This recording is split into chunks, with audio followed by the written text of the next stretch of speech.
Chers compatriotes d'Algérie, chers compatriotes d'Afrique du Nord, nos salutations les plus respectueuses, les salutations les plus respectueuses, et aussi les plus peinées, les plus douloureuses sur ce que fait Emmanuel Macron de vous, en tant que nation, en tant que peuple, en tant qu'humain, méritant un minimum de dignité.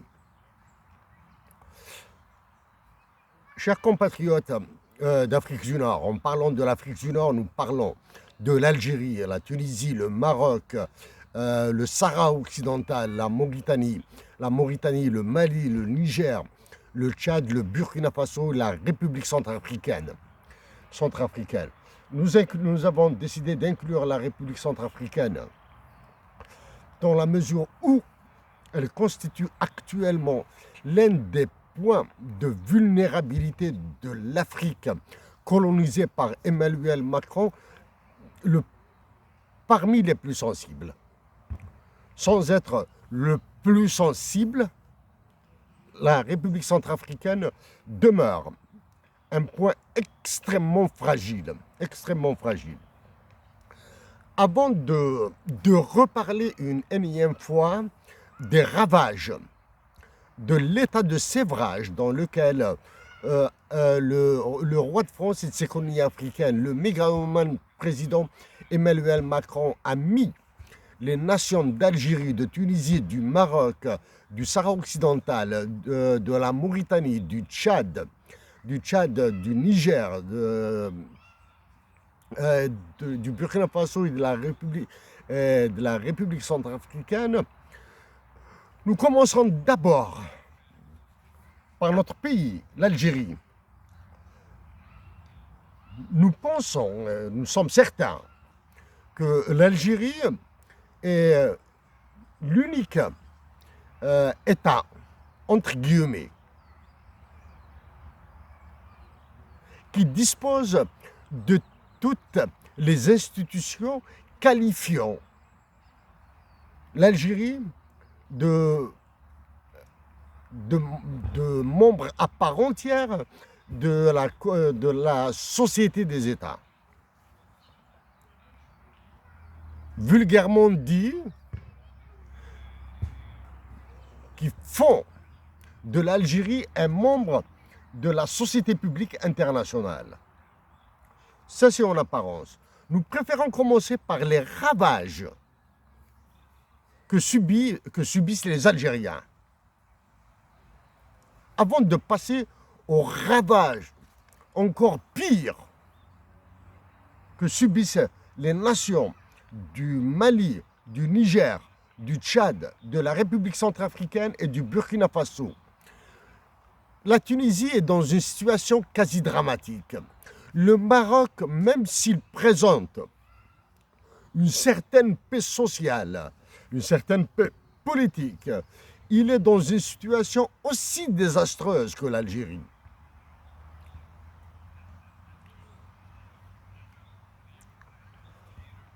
Nous allons commencer par des éléments relativement simples à comprendre, même si la situation est encore beaucoup plus complexe que celle-ci, la complexité, le niveau de pourriture a atteint le dernier chromosome de l'Algérie.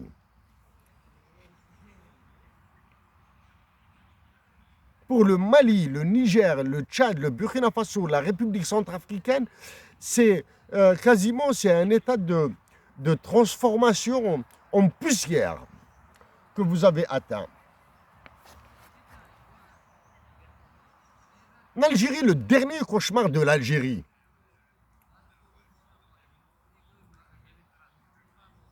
est la société Total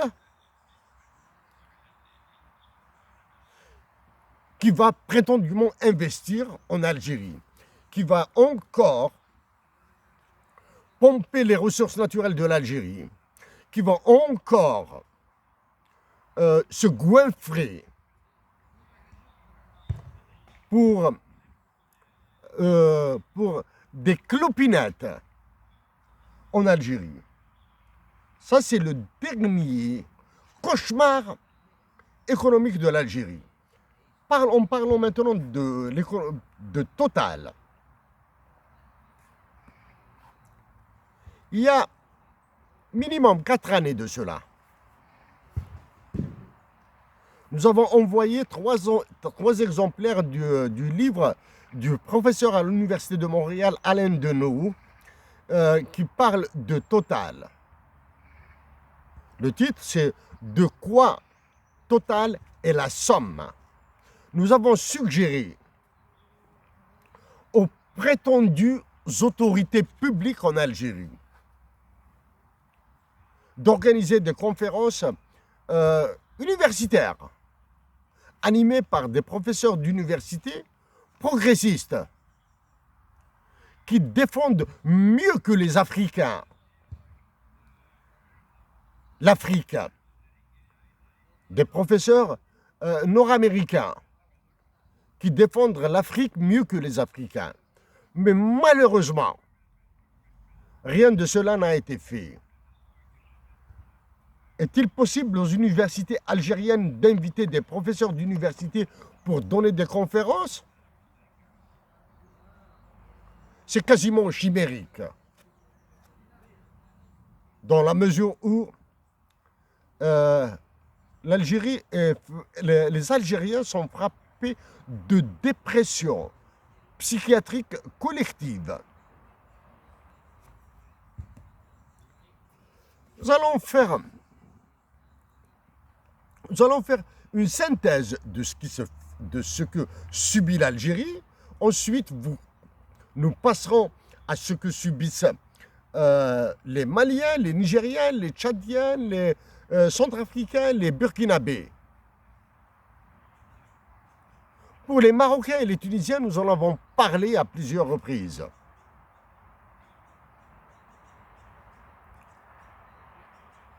En Algérie, une série de lois rédigées et imposées par le Fonds monétaire international et la Banque mondiale ont été soi-disant votées par des assemblées croupions, assemblées de députés et de sénateurs, des assemblées vraiment croupions. Si l'ambiance courante est au blâme de la nation algérienne, c'est prétendu, ces faux dévots de la nation sont en train de vendre l'Algérie. S'ils ont décidé de vendre leurs âmes au diable, ce sont leurs propriétés privées. Qu'ils en fassent ce qu'ils veulent. Mais vendre collectivement l'âme de la patrie Algérie relève de la lâcheté, relève de la trahison, relève de la forfaiture. Les mots sont faciles à prononcer. Essayons de voir maintenant le pourquoi et le comment de cela. En Algérie, ce qui est censé être la présidence de la République algérienne est devenue la conciergerie d'Emmanuel Macron. Le concierge en chef d'Emmanuel Macron en Algérie partira bientôt en Chine. En Algérie, l'état-major de l'armée qui est censé donner l'exemple de patriotisme, de défense de la patrie, est devenu une officine de soldats sans grade au pied d'Emmanuel Macron. En Algérie, donc, la présidence de la République est une conciergerie rattachée à l'un des petits secrétariats d'Emmanuel Macron, du mégalomane roi de France et de ses colonies africaines, Emmanuel Macron. En Algérie, l'état-major est formé de généraux-majors, de généraux de corps d'armée, etc. Si en Algérie, ils se prennent pour tels, dans les faits, ils sont moins que des caporaux.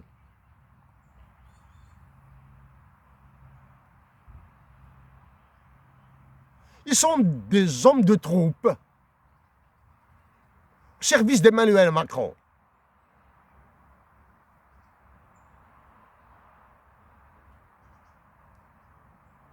Dieu merci que l'Algérie est beaucoup plus large que la conciergerie d'Al-Mouradia, que l'état-major de Enaja. Dieu merci qu'en Algérie, il y a un peuple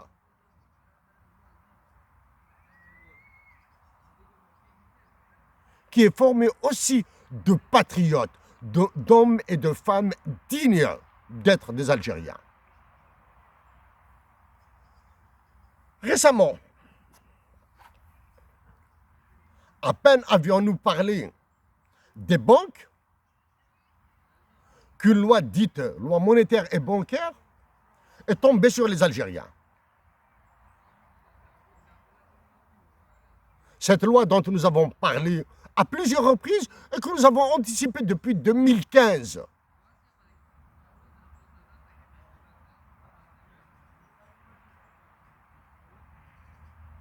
Toute la batterie de lois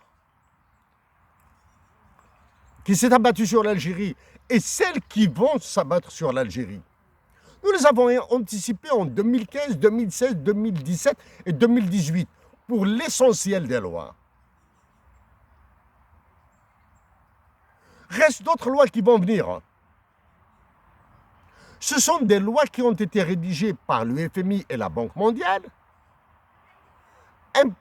des lois dont la consistance, dont la teneur, dont la texture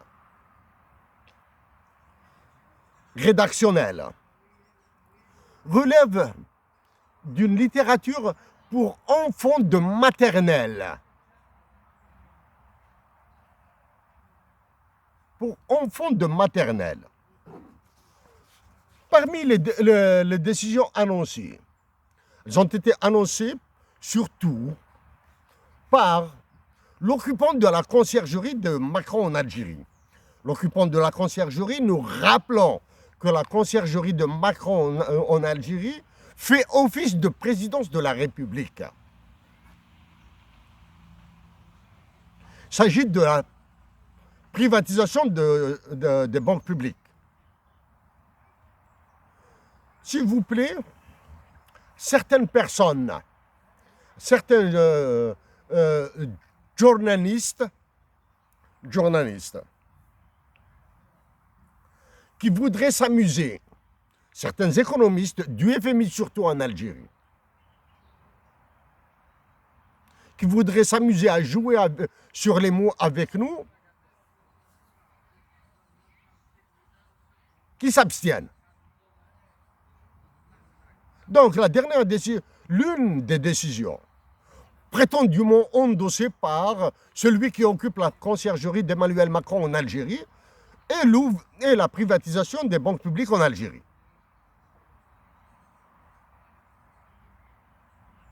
En annonçant, probablement sans en être fier,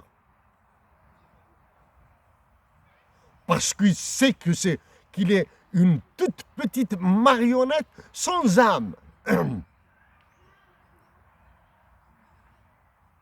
Prétendument assumé par les députés, les sénateurs et surtout avec le quitus des soldats d'Emmanuel Macron en Algérie qui sont des généraux. Ça c'est un minimum. Le minimum législatif dont nous parlons. D'un autre côté, même si nous sommes parmi les premiers à avoir parlé de l'obligatoire introduction de l'anglais dans le cursus universitaire, le procédé opéré en Algérie relève de la connerie, il relève de l'ânerie.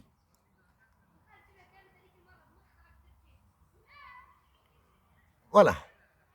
Actuellement, certains généraux algériens, celui qui occupe la conciergerie de Macron en Algérie, croit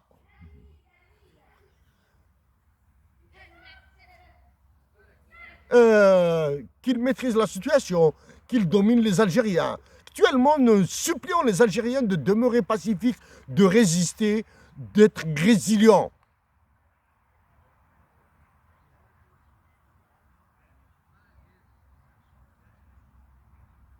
Crois qu'en mettant les Algériens sous camisole, ils croient que c'est une fierté. Il suffit de voir sa peine. Des occupants de la conciergerie de Macron, des soldats qui font office de généraux de l'état-major au service de Macron, qui sont incapables de montrer leur visage à la nation algérienne, qui prétendent représenter l'Algérie, engager l'avenir de la patrie, engager l'avenir des enfants actuels qui sont nés actuellement, qui sont nés ce jour par exemple, à Paris, à Washington, à Londres, à Moscou, à Pékin,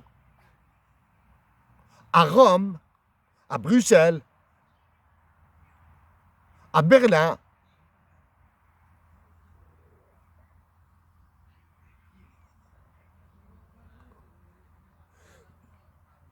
S'il est parmi les images les plus horribles que fournit l'Algérie au monde,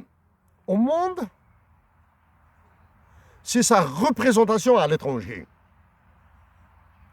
Que ce soit par l'une des diplomaties les plus débiles,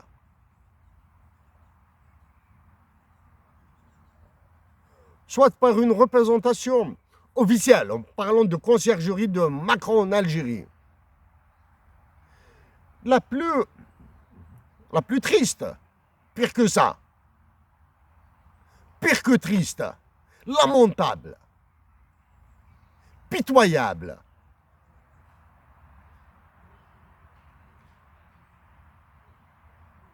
L'Algérie étant une dictature militaire, une dictature qui se régénère comme un sphinx. Oui, on dirait qu'il y a un atavisme de nature dictatoriale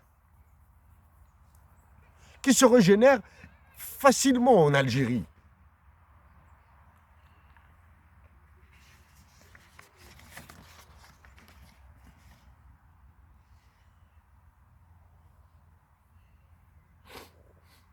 Donc, cette somme, un système législatif, une conciergerie de Macron et de l'OTAN, des généraux qui sont en fait moins que des soldats au service de l'OTAN.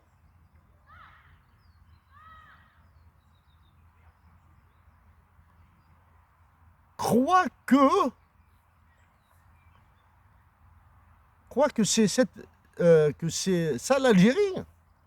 L'Algérie, c'est la nation, c'est cette partie de la nation qui résiste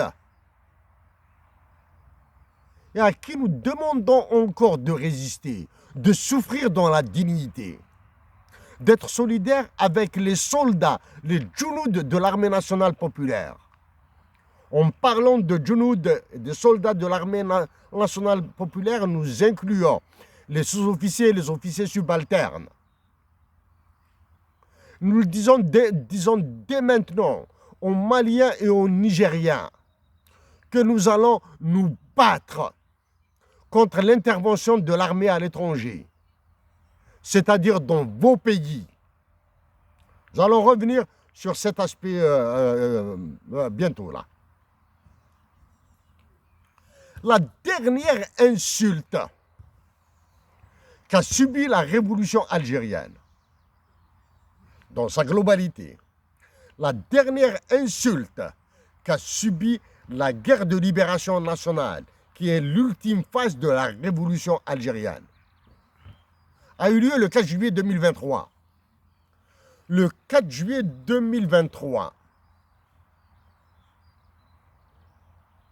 de nouveaux généraux sont apparus en Algérie, dans un simulacre, dans un affligeant protocole. Certains ont vu leurs épaules garnies. Le lendemain, 5 juillet 2023, journée censée être célébration de l'indépendance nationale, aucun d'eux n'a été vu face au drapeau. Aucun d'eux n'a été vu écouter l'intégralité de Qassaman, de l'hymne national algérien. Aucun d'eux.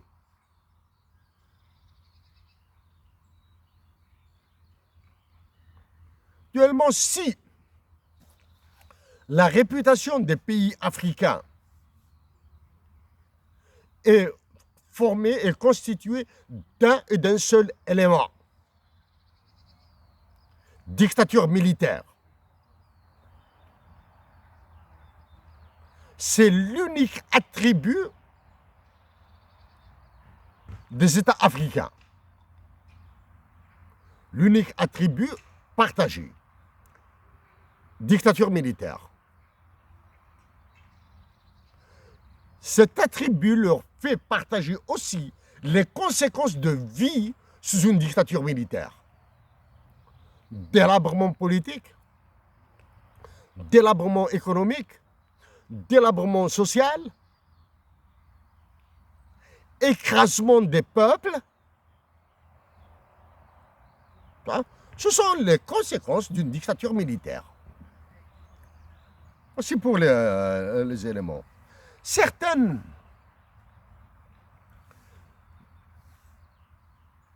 est-il possible de comparer l'Algérie d'il y a 3 ans de cela, depuis 2019, à l'Algérie d'avant 2019? Jamais. L'Algérie d'avant 2019 a produit une catastrophe. L'Algérie de 2019 à ce jour, celle qui est dirigée par le concierge en chef de Macron en Algérie et les soldats de Macron en Algérie qui sont dans l'état-major de Ain Nadja, est un désastre d'une autre nature.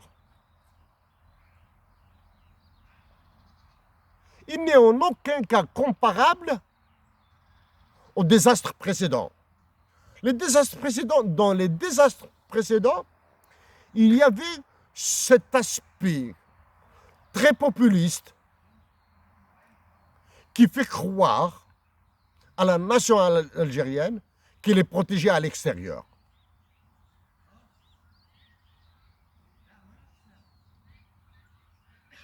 Récemment, le roi de France et ses colonies africaines et ses sbires français, quand nous parlons des sbires français d'Emmanuel Macron, nous pensons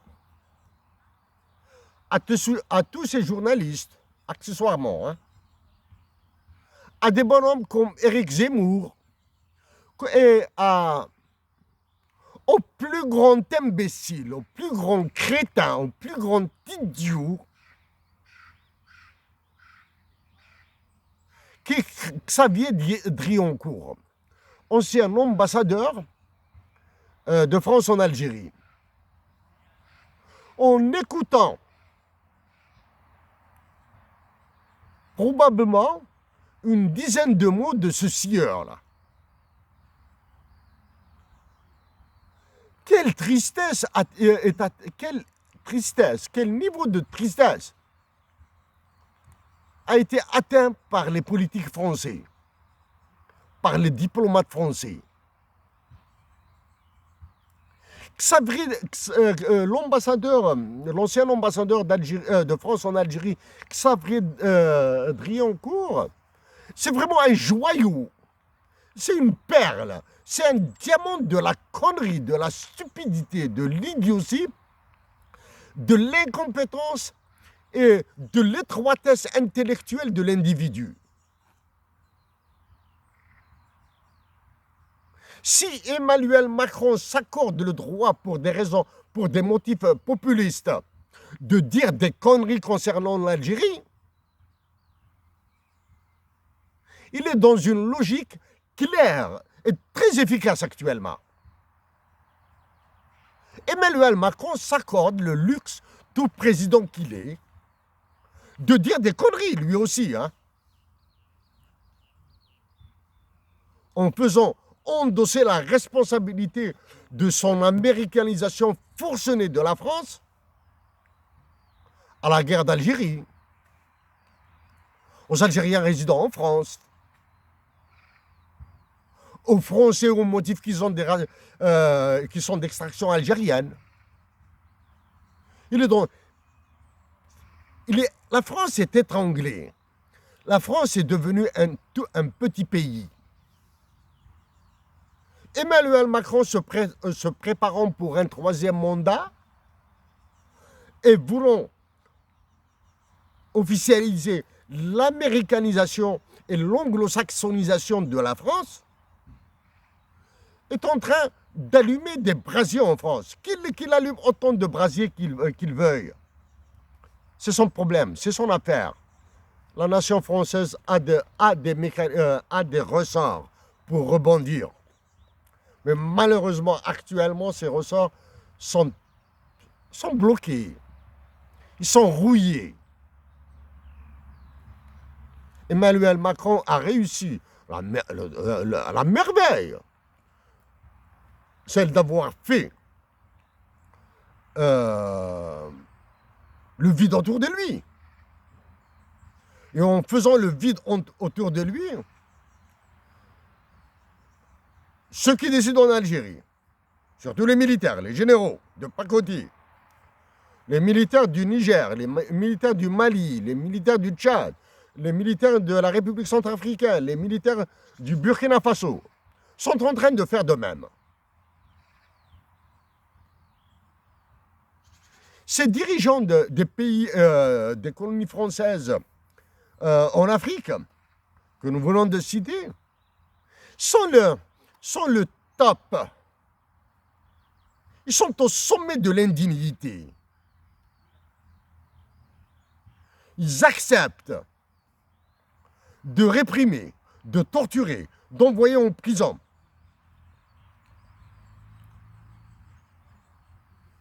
des résidents sur cette terre noble pour satisfaire Emmanuel Macron.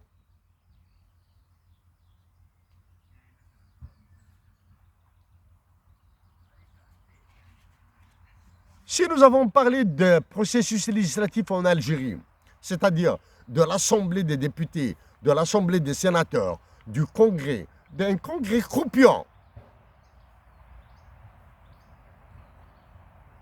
ça c'est pour montrer la matérialisation de ce niveau de décadence, de déliquescence de l'État, c'est-à-dire ce niveau de soumission de l'État algérien et des États africains, prétendus États algériens et prétendus États africains. Nous allons donner un peu plus de consistance à ces mots.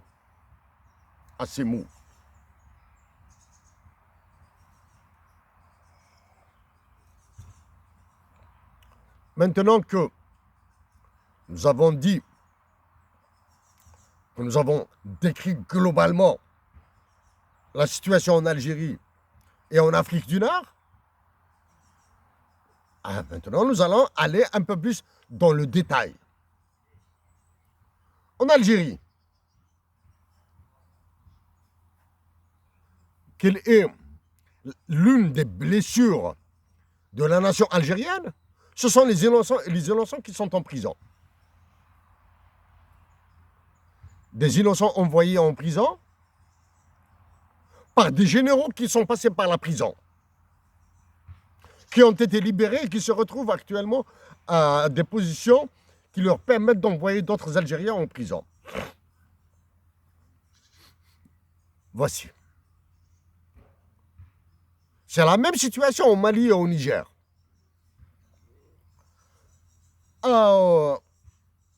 Aux généraux de l'armée tchadienne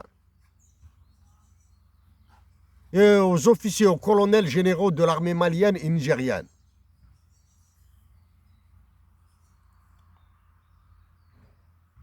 Nous, c'est depuis 2016 que nous sommes en guerre contre Emmanuel Macron.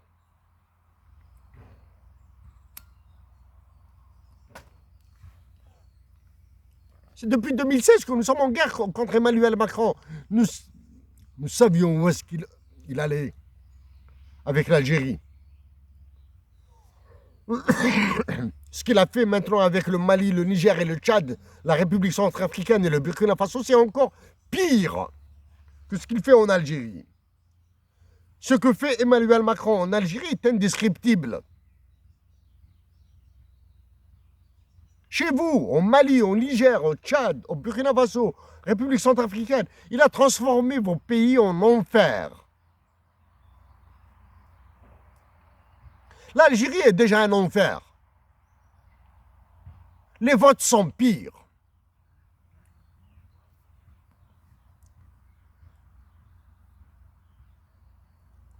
Maintenant qu'il a introduit Total en Algérie, qu'il a introduit toutes les sociétés françaises en Algérie et qu'il s'apprête à pomper nos ressources humaines, naturelles, financières et économiques, il va en faire pire encore dans vos pays, au Mali, au Niger, au Tchad, en République centrafricaine. Il va faire pire chez vous. En Algérie. Ça fait maintenant un petit bail là, hein, depuis que la France officielle et la France populiste, la France des médias, la France des politiques, des hommes et femmes politiques qui sont nuls. Parmi les femmes politiques les plus nulles, vous avez Catherine Colonna. Ils ont attaqué l'Algérie sur l'accord de la circulation des personnes de 1968. Ils ont attaqué l'Algérie sur la prétendue réinstauration de l'intégralité de Kassamen, de l'hymne national, dans lequel il y a 5 vers qui dénoncent gentiment la France.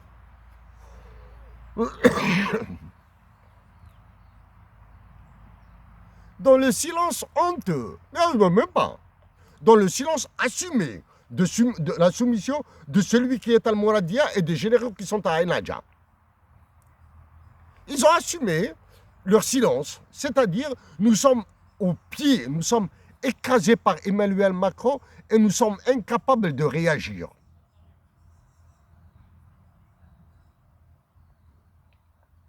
Alors que annuler le contrat sur les avions de chasse Rafale, de Dassault, annuler l'acquisition des sous-marins nucléaires, annuler l'acquisition des avions Airbus, geler tout investissement français en Algérie aurait produit un résultat plus honorable, plus patriote, que suivront peut-être les Maliens, les Nigériens, les Tchadiens, les Centrafricains, les Burkinabés.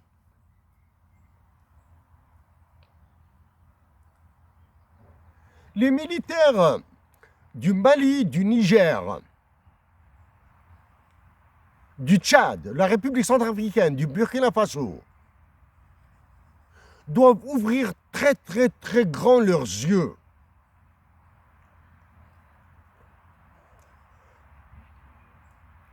En cessant de croire que l'armée algérienne va les sauver.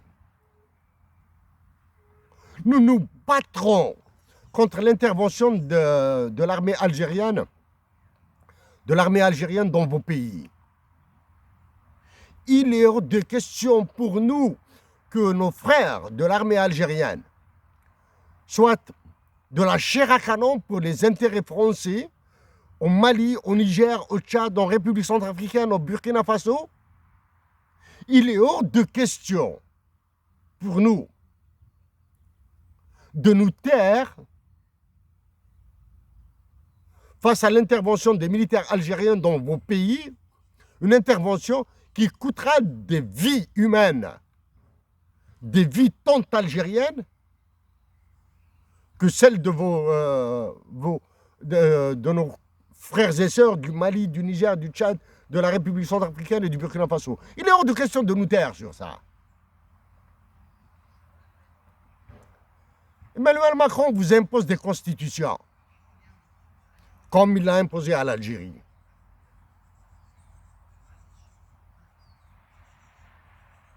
Nous, de là où nous sommes à l'étranger, nous continuons à travailler pour l'Algérie.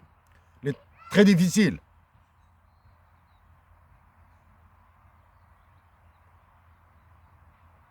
Là où nous adressons, nous trouvons des portes quasi fermées. Certaines, nous arrivons à les entrouvrir. D'autres, elles demeurent bloquées.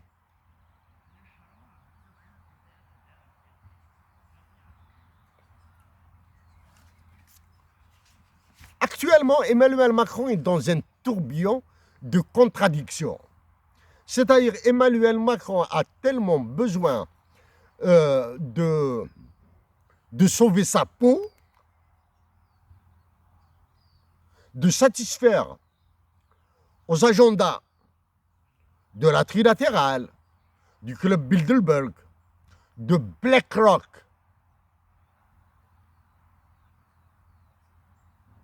de faire plaisir aux Américains, même s'ils croient actuellement rivaliser avec les États-Unis d'Amérique pour des motifs autres que politiques.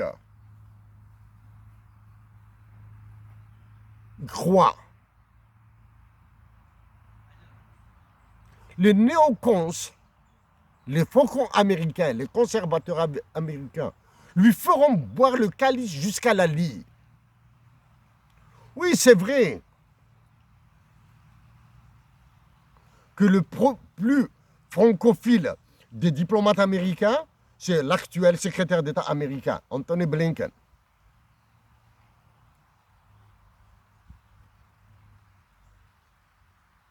Si Emmanuel Macron a pu contenir Anthony Blinken, il doit reposer les pieds sur terre. Il y a d'autres hommes et d'autres femmes, autres qu'Anthony Blinken aux États-Unis d'Amérique. Pour cela, il suffit de voir les déplacements de la secrétaire d'État au Trésor, Janet Yellen, ancienne gouverneure de la Fed, de la Federal Reserve, en partant en Chine. Actuellement, le conflit en Ukraine, actuellement, si, surtout dans le cas de l'Algérie, des Algériens, ils sont asphyxiés, ils sont empoisonnés par les médias français. Ils sont empoisonnés par les médias français en Algérie, comme c'est le cas en Mali, au Niger, au Tchad, en République centrafricaine, au Burkina Faso, nous pensons pour certains, ceux qui captent les télévisions étrangères, qui ne peuvent être que françaises. Ils sont empoisonnés. Quand vous suivez certains plateaux de télévision françaises, nous nous demandons si des dépressions nerveuses ne sont pas les résultats de ces des débats français en Algérie, au Maroc, en Tunisie, au Mali, au Niger, au Tchad.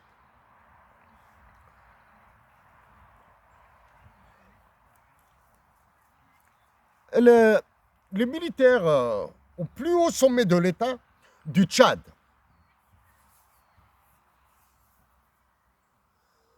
êtes-vous conscient que vous êtes... qu'Emmanuel Macron vous prend pour des gamins? La mort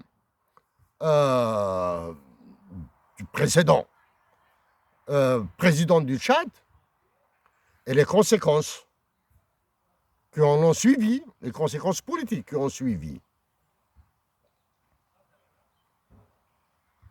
nous confortent dans notre affirmation que vous êtes des gamins, qu'Emmanuel Macron vous prend pour des gamins. Récemment, hier ou avant-hier, hier c'est quoi là? Mardi et lundi, des organisations terroristes complètement manipulées par Macron, au service de Macron, nous le répétons, la CEDEAO, la communauté économique des États de l'Afrique de l'Ouest, l'Union économique et monétaire ouest-africaine, l'Union monétaire ouest-africaine, nous le répétons, sont des organisations terroristes dans lesquelles siègent des chefs d'État.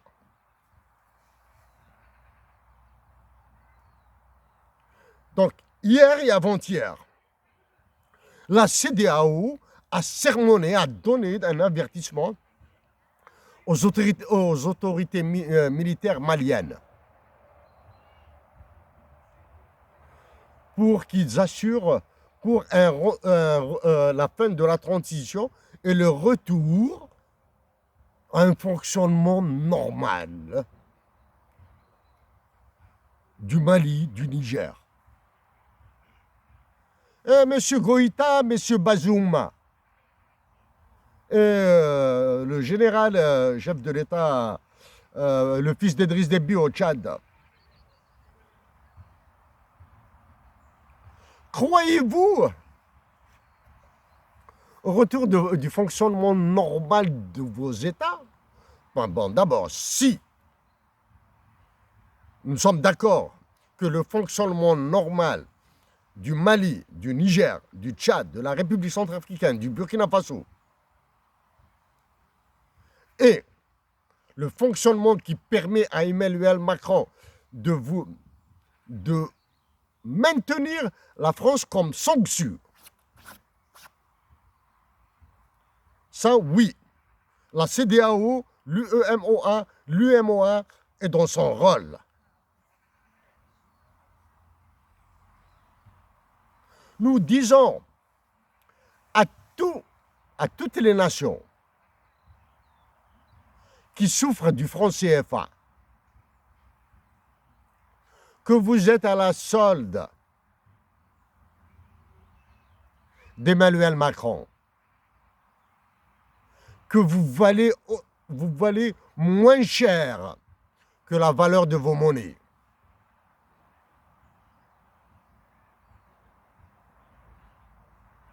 Nous vous le disons, si vous, pour des raisons de peur politique, de peur d'être emprisonné, de peur d'être assassiné, vous manquez de cran, de courage, de dire que la CEDEAO, que l'UEMOA, que l'UMOA sont des organisations terroristes, nous comprenons. Mais en comprenant,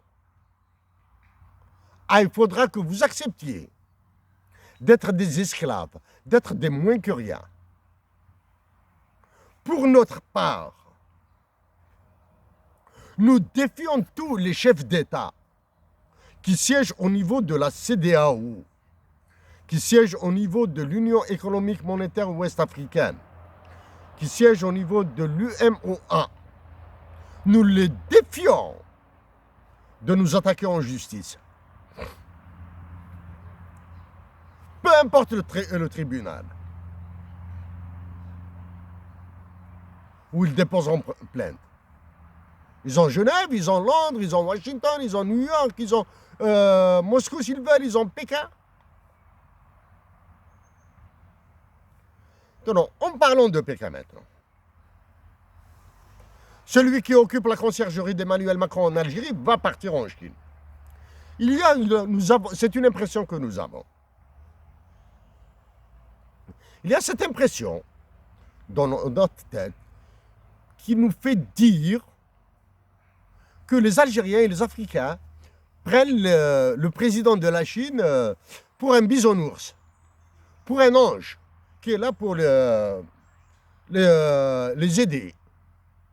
Les aider pour l'amour de Dieu. Le président de la Chine est un dur. Il est aussi dur que le président de la Fédération de Russie. Mais il est moins machiavélique qu'Emmanuel Macron. La Chine a fait plier des puissances. Le président de la Chine est en train de faire voir de toutes les couleurs au Canada. Le président de la Chine est en train de faire de la vie politique américaine un cauchemar. Bien sûr, les Américains réagiront. Le concierge en chef d'Emmanuel Macron en Algérie, après l'annulation de son déplacement en France, et après avoir accepté l'humiliation qu'a subi la guerre de libération nationale algérienne de la part d'Emmanuel Macron et de son gouvernement, de ses députés, comme cet autre porc que l'Archer, et l'Algérie avec des attachés défense et attachés militaires, des ambassadeurs dans tous les pays de l'OTAN, qui préfèrent bien sûr se taire et garder leur poste, garder leurs avantages, garder leur nationalité éventuellement. Donc le concierge en chef d'Emmanuel Macron en Algérie va partir en Chine. Le président de la Chine et les officiels chinois vont le dépecer en moins de 10 minutes.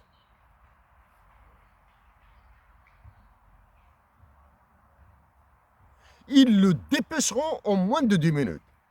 À travers Obori One Belt One Road Initiative, dont nous avons parlé, dans tous les détails là, hein, il y a longtemps. En lui rappelant le port de Ténès en Algérie, méga projet qui a été bloqué par l'actuel exécutant de Macron en Algérie et qu'il est obligé de relancer. Quand le concierge en chef de Macron en Algérie parlera, s'il arrive à en placer un mot sur l'adhésion de l'Algérie au groupe dit des BRICS, Brésil, Russie, Inde, Chine, Afrique du Sud. S'il arrive à placer un mot, il lui dira d'abord le port de Ténès en Algérie doit être opérationnel, non soumis aux conditions de la France et des États-Unis d'Amérique, non soumis, parce que les Américains et les Français ont besoin de présence en Méditerranée pour bloquer la Chine, justement. La Chine exigera sa part dans les mines algériennes, comme elle les a exigées en Éthiopie, en République démocratique du Congo et au Mali. Maintenant, en parlant du Niger, la Chine exigera. En parlant maintenant des exigences de la Chine, il ne faudra pas oublier celle de la Fédération de Russie. Les forces paramilitaires russes, ils seront en Afrique. Les Russes et les Chinois, les forces paramilitaires chinoises, beaucoup évitent d'en parler.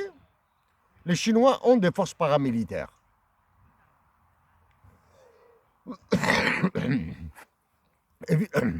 Donc, les forces paramilitaires chinoises, russes, resteront en Afrique. Et vous, les Africains, qu'est-ce qui vous restera? Vos souffrances à additionner, accumuler. Pourquoi? Parce qu'il y a les conditions climatiques, la météorologie, point de pluie, point d'eau, donc point de blé, donc point de nourriture. Vos ressources naturelles bradées pour la France, donc avec une monnaie criminelle, donc il vous est impossible d'acheter des médicaments. Donc l'Afrique, en parlant maintenant de la Tunisie, de l'Algérie et du Maroc, du Mali, du Niger et du Tchad, de la République centrafricaine, du Burkina Faso, vous avez un avenir sombre, noir, en continuant à écraser vos peuples. Le meilleur instrument, dernier événement international, la MINUSMA, la mission des Nations Unies pour la stabilisation du Mali, a plié bagages du Mali. Un coup cousu de fil blanc par la France pour mettre toute l'Afrique du Nord, pour attiser encore plus le brasier entre le Mali, le Niger et l'Algérie. En face de ça, vous avez un comité d'état-major militaire, comité d'état-major opérationnel conjoint formé de nullards, d'incompétents, d'antipatriotes. Si vous êtes nul, si vous êtes incompétent, il y a une solution. Mais si vous êtes des antipatriotes, il n'y a pas de solution pour vos peuples.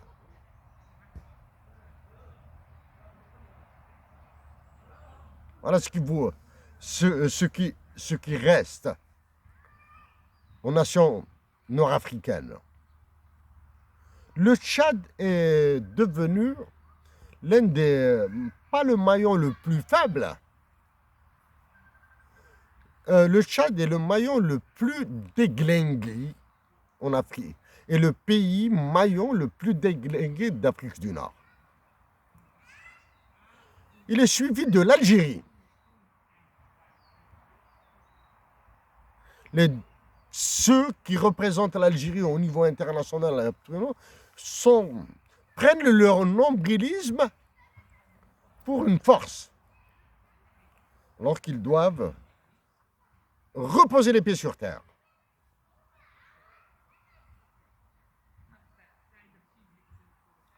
Il y a une élection présidentielle qui s'annonce en Algérie. Elle a été annulée, elle était prévue pour la fin de l'été, fin été 2023 là. L'annulation de la visite du concierge en chef d'Emmanuel Macron en Algérie en France, l'annulation de la visite en France, a fait annuler l'annonce de l'élection présidentielle. Ils avaient commencé, en Algérie, ils avaient commencé par animer des marionnettes. Pour, soi-disant, occuper la scène politique, donner l'impression d'une ambiance électoraliste. Nous reviendrons sur cet aspect de l'élection présidentielle en Algérie. Non, pour nous, notre objectif, c'est de redire aux Algériens, c'est de redire aux Maliens, aux Nigériens, aux Tchadiens, aux Burkinabés, aux Centrafricains, appuyez-vous sur la nation algérienne pour sauver vos peaux là. La nation algérienne sauvera sa peau.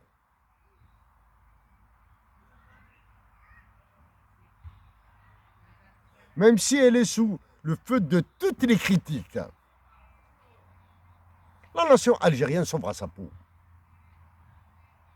Même si actuellement elle traverse un moment d'un abattement des plus complets, hein, d'une démoralisation des plus complètes. Pour preuve,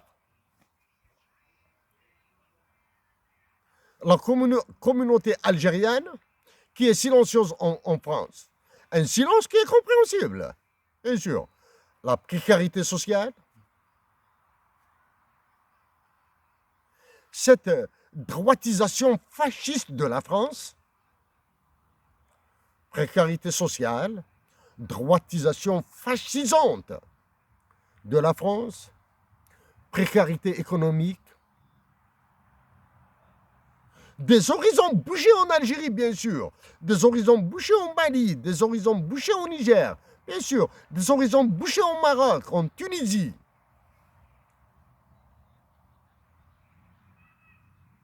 Sûr. Actuellement, les élites universitaires d'origine africaine, d'extraction africaine, sont silencieuses en France, sont incapables de s'exprimer. Oui, c'est sûr que nous sommes prêts à venir en France et en parler. C'est plus de 4 fois que nous avons dit à Emmanuel Macron, roi de France et de ses colonies africaines, que nous sommes prêts à le rencontrer.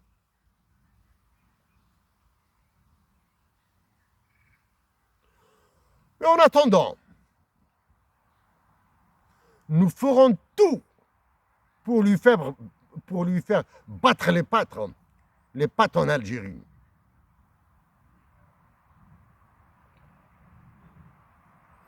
Si nous le répétons, l'Algérie, dans le désastre algérien, est différent de tous les désastres précédents. Le désastre actuel, les caractérisés entre autres, nous ajoutons à ce que nous avons dit précédemment, par l'indignité. En kabyle, on dit en arabe dialectal, on dit nif. Les caractères, le désastre précédent, il y avait ce minimum de dignité. Le précédent président, chef de l'État, même en étant malade, Emmanuel Macron s'est plié. Il a été le voir.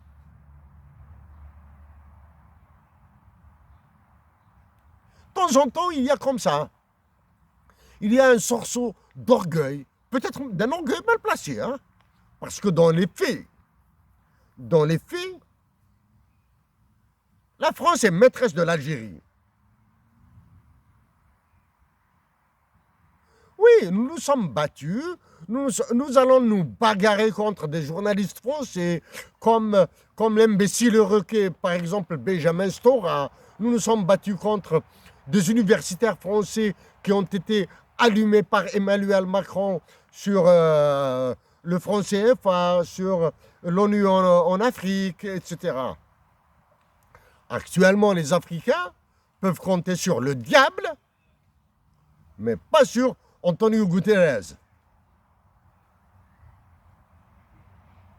et l'Organisation des Nations Unies.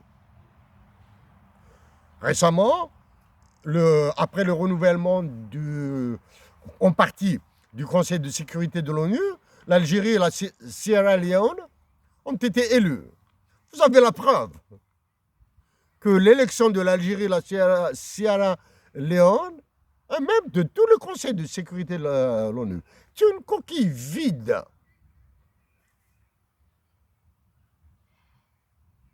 C'est une coquille vide.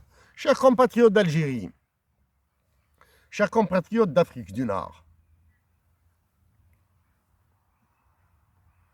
l'exil est douloureux. Il est vraiment douloureux.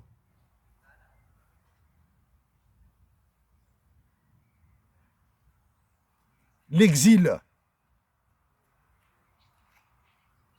nous fait penser à l'assassinat de Thomas Sankara du Burkina Faso. C'est l'exil. L'exil nous fait penser à la mort en détention de Modibo Keïta qui a tenté de sauver le Mali en le dotant d'une monnaie. 1962-63.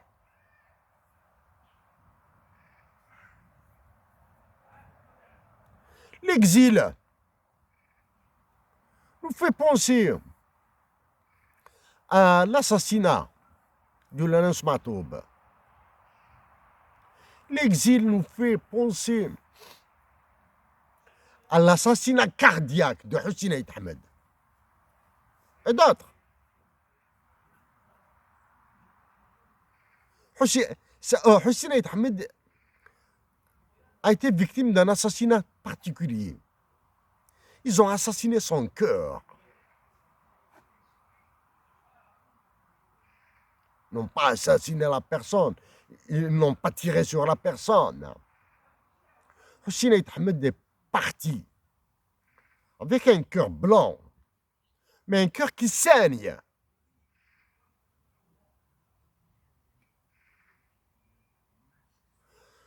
Chers compatriotes du Mali, nous savons que vous êtes en cours de partition. Le Mali sera partitionné. Le Niger subira le même sort.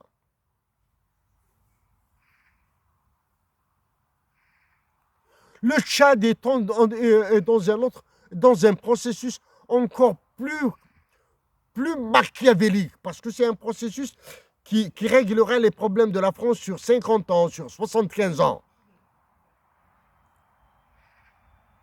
En Algérie, ce qui se passe à Tizi Ouzou et en Kabylie en particulier relève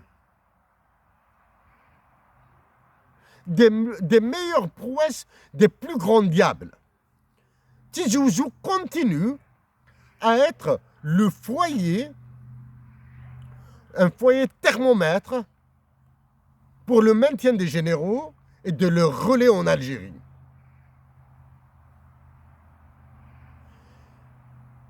En Algérie, la pensée est gelée.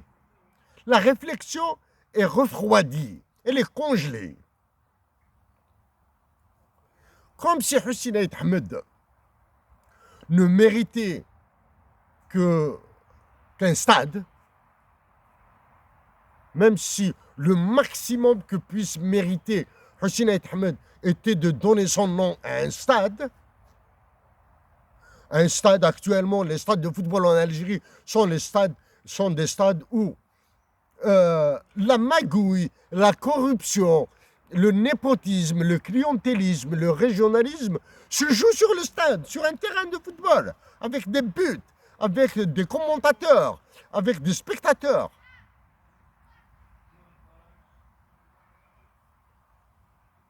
Tizi Ouzou, l'unique mérite pour Hussein Aït Ahmed est d'avoir un stade à son nom.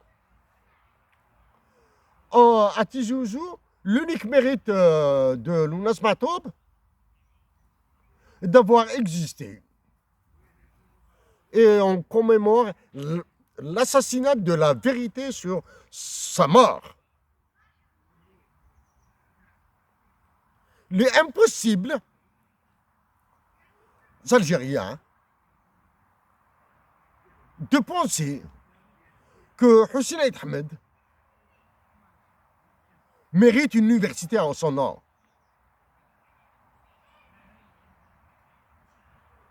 Et pas spécialement en Kabylie, pas spécialement à Tizi Ouzou ou à Béjaïa. Oui, dans tous les centres universitaires algériens, dire université algérienne c'est trop, dans tous les centres universitaires algériens, oui, des départements, des amphithéâtres doivent porter le nom de Hussein Aït Ahmed, de Lounas Matoub, de Mohamed Boudiaf, de Khidr, de Alim Sili. Comment se fait-il qu'en Algérie, il a été décidé de baptiser le nouveau stade de Tizi Ouzou du nom de Hussein Ait Ahmed. Sans aucune discussion, sans aucun débat, sans aucune possibilité de choix.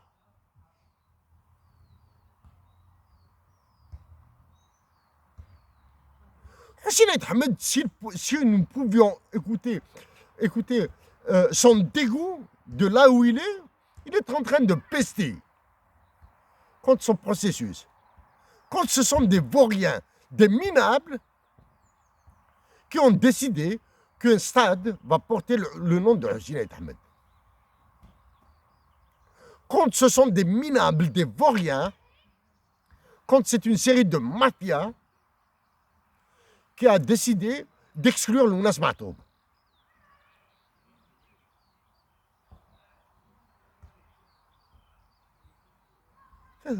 À quand des débats passionnés, passionnels et passionnants sur ces sujets. Pas parce qu'un général qui ne comprend absolument rien à ce qu'il dit, à ce qu'il écrit, à ce qu'il fait, puisse décider du nom de Hussein Ait Ahmed, de Mohamed Boudiab, de Lounas Matoub, de Karim Belkhassem, de Khidr, de Halim Sili. C'est une honte qu'en Algérie, point de place, point d'académie, point d'école militaire du nom de Halim Sili. C'est une honte pour le Mali, point d'université, point d'institution du nom de Modibo Keïta. Chers compatriotes d'Algérie, chers frères et sœurs d'Algérie, chers compatriotes africains,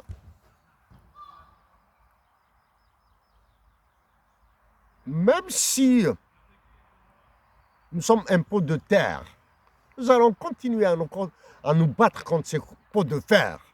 Les pots de fer qui sont visibles à travers le FMI, la Banque mondiale, à travers les États-Unis, le gouvernement fédéral des États-Unis, le gouvernement français, le gouvernement ultra-présidentiel français, qui sont en train d'activer en Algérie. Oui, nous savons. Nous savons que nous sommes bannis d'Algérie. Alors là, du Mali, du Niger, du Burkina Faso, de la République centrafricaine, c'est encore pire. Un pays où il n'y a pas 1 centimètre de fibre optique. C'est encore pire, nous le savons. Mais nous continuons à travailler. Pour vous tous, pour notre patrie. Merci à vous tous. Et que Dieu apaise nos douleurs.